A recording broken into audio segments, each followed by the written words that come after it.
Well, ladies and gentlemen, we do have a few new polls to get to. We've got an Arizona poll and we've got a Pennsylvania poll from the New York Times. Kind of a mixed bag. You've got Donald Trump sitting +5 in Arizona, which is maybe a little bit rich for Trump. I think he's probably going to win Arizona by 3 to 3.5. It doesn't surprise me that they have Trump up by 5. But yeah, I mean, I think at this point, Arizona is going to go to Trump, and a lot of the Harris people realize it. And him being up by that much is not all that surprising. That's outside of the margin of error. Now, what is surprising is the Pennsylvania poll, because they had two polls, the Arizona poll, the Pennsylvania poll.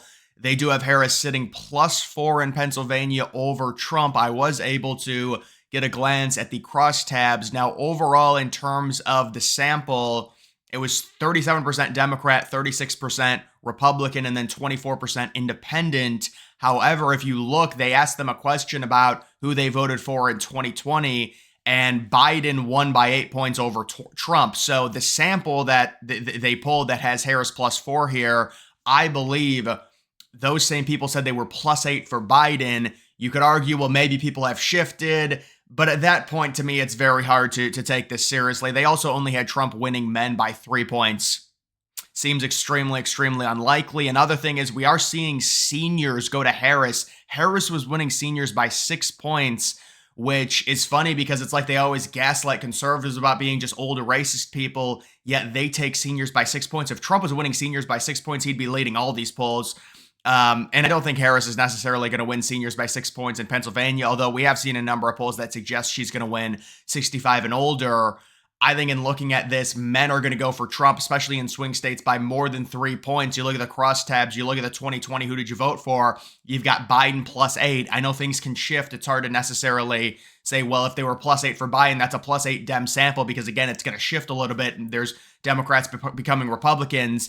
But the Harris +4 Pennsylvania poll from New York Times, you also have to take into account, and people will say, oh, no, it doesn't matter, it's a different polling cycle. But their final poll in 2020 had had Biden up by 7, or I think Biden up by 7 or up by 6, and he only won by, a very slim margin by about a point. So they were 5 points off in terms of that. So when it comes to New York Times, maybe not the most reliable in Pennsylvania, I would say realistically, Trump is probably going to win Pennsylvania by about 1.5 to 2 points. He's probably going to win Arizona by about 3 points. I don't think there's this crazy difference to where Trump wins Arizona by 5 points but loses Pennsylvania by 4 points. That would be very, very, very surprising, basically impossible. It's not going to happen. And so my opinion is that the Pennsylvania poll, listen, if you're Harris, you'll say, oh, that's a great poll for her.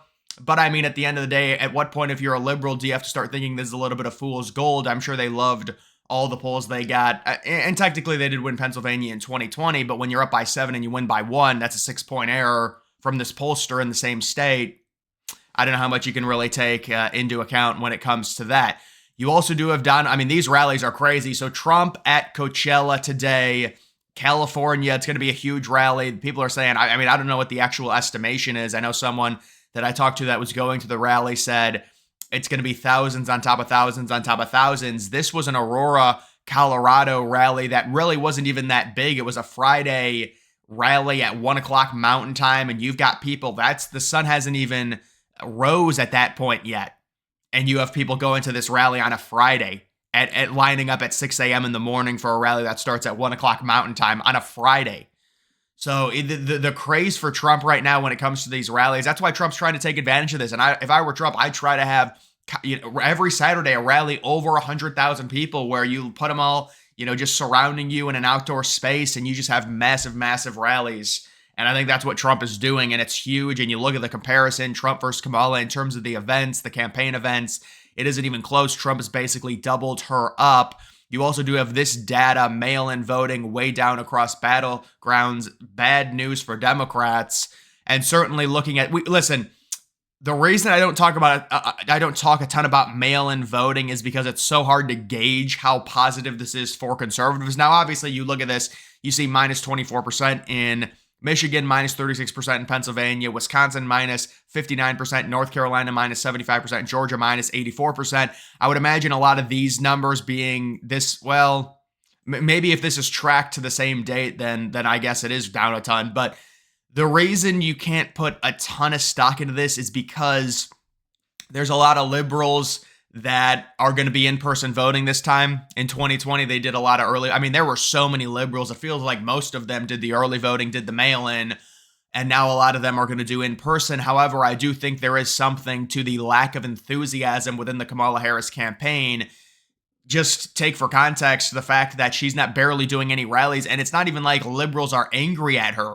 This is just what her campaign is at this point. I mean, they realize that she's not going to draw people, so there's no sense in having all these rallies. There's this lack of enthusiasm, and you're seeing that across many of these swing states. However, again, there are going to be liberals that there was this huge push in 2020. Don't go out, stop the spread, don't go to the polls, mail in. It was like a culture almost to where they all did that. And so now a lot of them are not scared by that. So they're going to do the in-person voting now this time around. However, you don't really know how to scale because obviously Republicans were going to make up ground in terms of the mail-in because you also do have Trump now saying mail-in is good. I mean, I've seen at rallies where they've got signs that says vote early.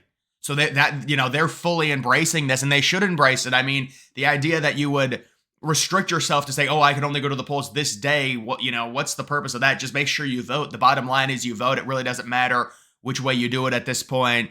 But obviously there is room for problems, with the early voting. Other countries have banned mail-in voting because there's voter fraud that's associated with it. But at the end of the day, that's our current system.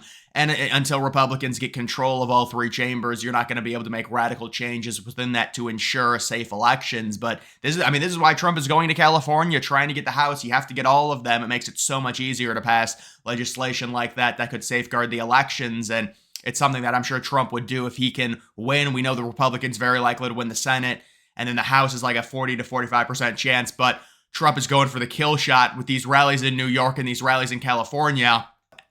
Another thing I wanted to mention, this is Trump at his campaign event in Aurora, and you've got that dark background. That's a dark MAGA background right there if I've ever seen one. That's a dark MAGA background. We'll have to see. But I already ordered my dark MAGA hat like 4 or 5 days ago. Hopefully it'll come here. Apparently they're selling them out everywhere. But it's interesting because I've never seen that dark black background, and you've got deport illegals now.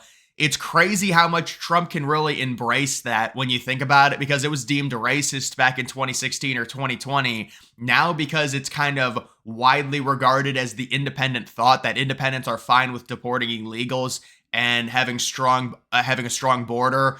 It's interesting how Trump's been able to change it to go really hardcore at deporting illegal immigrants, things like that, just because independents support it. And now even Kamala Harris has to try and kiss up and say, I was a prosecutor, I'm a badass on the border and everything like that. And it's just interesting how the electorate has changed with all the illegal immigration into the country the last 3 or 4 years. But either way, guys, that is going to do it for this video. Make sure you follow me on X. Link to that's always in the description.